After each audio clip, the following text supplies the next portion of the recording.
ख़ास करके कुछ पॉलिटिकल पार्टीज़ के लोग और कुछ संगठन है, गिने चुने कुछ संगठन है, वो लोग समाज को गुमराह करने का कोशिश कर रहा है।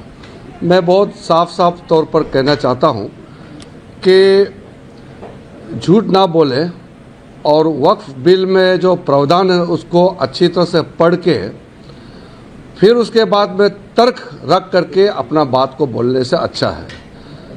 हिंदुस्तान एक लोकतांत्रिक देश है। डेमोक्रेसी में अपना अपना बात करने का, अपना तर्क रखने का पूरा आज़ादी है, लेकिन झूठ बोल करके समाज को गुमराह करने का प्रयास नहीं होना चाहिए। हमारे जो बजट सत्र चल रहा है, वक्फ अमेंडमेंट बिल को लाने का प्रक्रिया जो शुरू हुआ है, हमने तैयारी पूरा कर लिया है। कब लाएंगे वो आप लोगों को बता देंगे, हम कल ही आप लोगों को बताएंगे। लेकिन वक्फ बिल आने से पहले समाज में तनाव पैदा करने के लिए कुछ संगठन जो प्रयास कर रहा है, हमारा नज़र में आ रहे हैं। 2-3 दिनों से मैं देख रहा हूँ कि रमज़ान के समय और आज ईद के समय में भी हाथों में काला पट्टी बांध करके आने का आह्वान करना और सड़कों पे उतरने के लिए उकसाना, ये हमारा देश के लिए ठीक नहीं है। हमने शुरू से बताया कि वक्फ बिल में जो ज़रूरत चीज़ है, जो लोगों का भला के लिए, गरीब मुसलमानों के लिए, महिलाओं के लिए और पिछड़े वर्ग जो है मुसलमानों में, उनके लिए और सब के लिए वक्फ अमेंडमेंट बिल का प्रावधान किया जा रहा है। लोग कहते हैं कि कुछ लोग मुसलमानों का मस्जिदें, कब्रिस्तान और मुसलमानों का ज़मीन जायदाद छीन लिया जाएगा, ऐसा क्यों बोलते हैं? मुझे समझ में नहीं आ रहा है कि वक्फ कानून आज़ादी से पहले भी था हिंदुस्तान में, आज़ादी के बाद में भी ये कानून मौजूद है।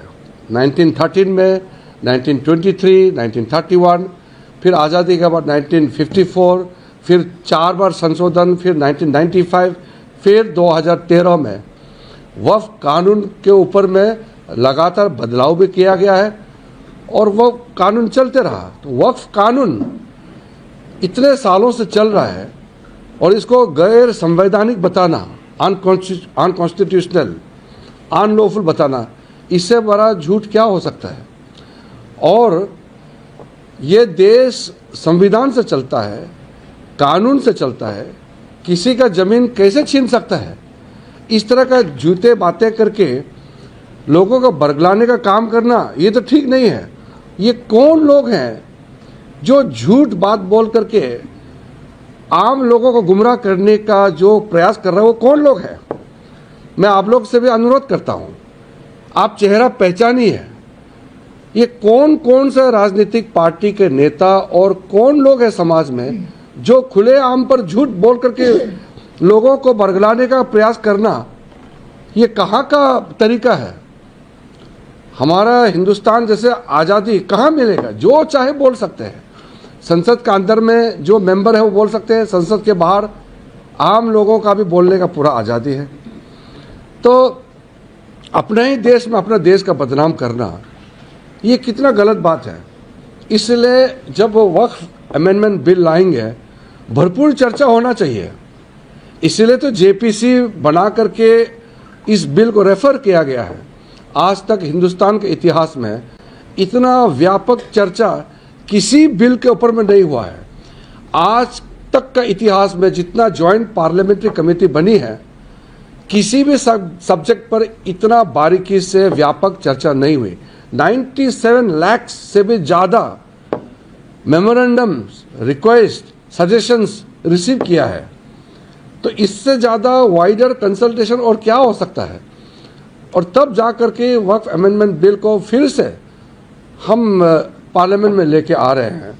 तो इसमें पूरा तरीके से रूल के मुताबिक प्रोसीड्योर को मेंटेन करते हुए संवैधानिक प्रक्रिया है, हम पूरा मेंटेन कर रहे हैं। तो जिसको जिस पार्टी का भी मत रखना है, पार्लियामेंट में रखिए। हम 2 घंटे, 3 घंटे, 4, 5, 6, 7, 8 घंटे, देर रात तक अगर चर्चा करना है, हम चर्चा करने के लिए तैयार हैं। हमने अपने तरीके में पार्लियामेंट्री मिनिस्टर की ओर से भी मैं कह रहा हूं कि हमारे पार्लियामेंट के फोरम में, पार्लियामेंट के फ्लोर में नियम के तहत जो जितना बोल सकता है बोलने का पूरा आज़ादी है। इसलिए मैं अनुरोध करना चाहता हूं, बाहर से हमने पूरा व्यूज़ ले लिया है, मेमोरेंडम्स, रिप्रेजेंटेशंस पूरा कलेक्ट कर लिया है। अब जब बिल पार्लियामेंट के अंदर चर्चा होगी तो पूरा इसको बारीकी से चर्चा होना चाहिए। एक एक प्रावधान, एक एक सेक्शन और उसमें जो क्लोज है, हम क्या क्या चेंजेस ला रहे हैं और क्या क्या पुराने को रख रहे हैं, इसका बारीकी से चर्चा होना चाहिए और एक एक पॉइंट का हम जवाब देंगे। लेकिन चर्चा तो होना चाहिए, हंगामा से कुछ नहीं होता है। इसलिए मुझे ये पिछले 2-3 दिनों में जो देखने को मिला, इससे बिल्कुल अच्छा नहीं लगा। पूरा झूठ बात फैला करके कई कई जगह में लाउड स्पीकर लगा के पूरा ब्रॉडकास्ट कर रहे हैं कि मुसलमानों का ज़मीन छीनने जा रहा है, मस्जिद छीनने जा रहा है, कब्रिस्तान छीनने जा रहा है। ऐसे क्यों झूठ बोलते हैं? वो जो बोलने वाला लोगों का चेहरा भी पहचानी है, क्योंकि CAA जब लाया था तब भी यही झूठे बातें इन्होंने किया था कि CAA लाएंगे तो मुसलमानों का अधिकार छिन जाएंगे, नागरिकता छिन जाएंगे, मुसलमानों को देश से बाहर कर देंगे, ऐसा बोला है। अब CAA कानून लग गया, साल भर हो गया, किसी एक मुसलमान का कोई अधिकार छीन लिया गया है? किसी का नागरिकता छीना है क्या?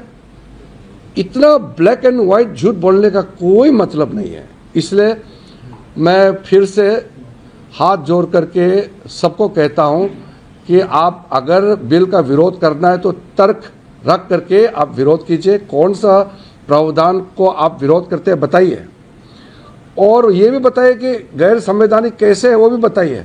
ऐसे झूठ बात फैलाने से तो होगा नहीं। तो मैं आप लोगों के माध्यम से भी फिर से मैं कहना चाहता हूँ, आज ईद का दिन है, झूठ बिल्कुल नहीं बोलना चाहिए, चाहे वो मुसलमान हो या गैर मुसलमान हो। हाँ, सच बात है, ईद का दिन में दिल से बात निकलना चाहिए, झूठ बात बिल्कुल नहीं बोलना चाहिए।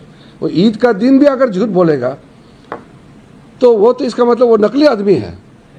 इसलिए मैं पुनः आग्रह करता हूं कि हम लोग जब बिल आने वाले हैं तो फिर उसको चर्चा के लिए तैयार करें। बिल्कुल बहस होना चाहिए, पार्लियामेंट्री डेमोक्रेसी है, खुल करके बहुत बारीकी से बहस होना चाहिए, डिबेट एंड डिस्कशन, ये सबसे बड़ा हमारा ताकत है भारत का। इंग्लिश में बोल दीजिए।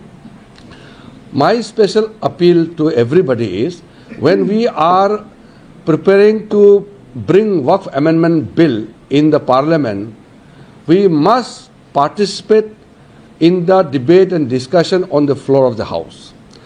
Outside the Parliament, a record numbers of deliberations, consultations have taken place. JPC has gone on record to have the widest ever consultation process and highest ever representations being received in the history of democratic India. No other committee has gone so deep. So government has, with a very open heart, referred the Waqf Amendment Bill to the Joint Parliamentary Committee, and the Joint Parliamentary Committee had deliberated in detail and also given opportunity to everyone. Now, when the bill is ready, I want to request all the political parties to participate and make your point on the floor of the Parliament. Please don't mislead. In the past few days, I have received very disturbing news of misleading and spreading lies. Some of the specific thing I want to tell, that some people are saying that this Waqf Amendment Bill is unconstitutional. This Waqf rule, this Waqf provisions, these were in existence before independence.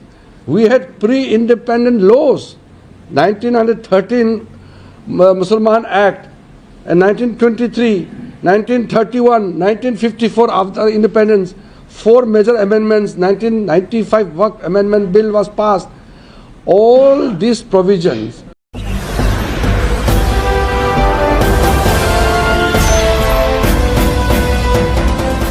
आप देख रहे हैं live news 9 99 राष्ट्र सबसे पहले।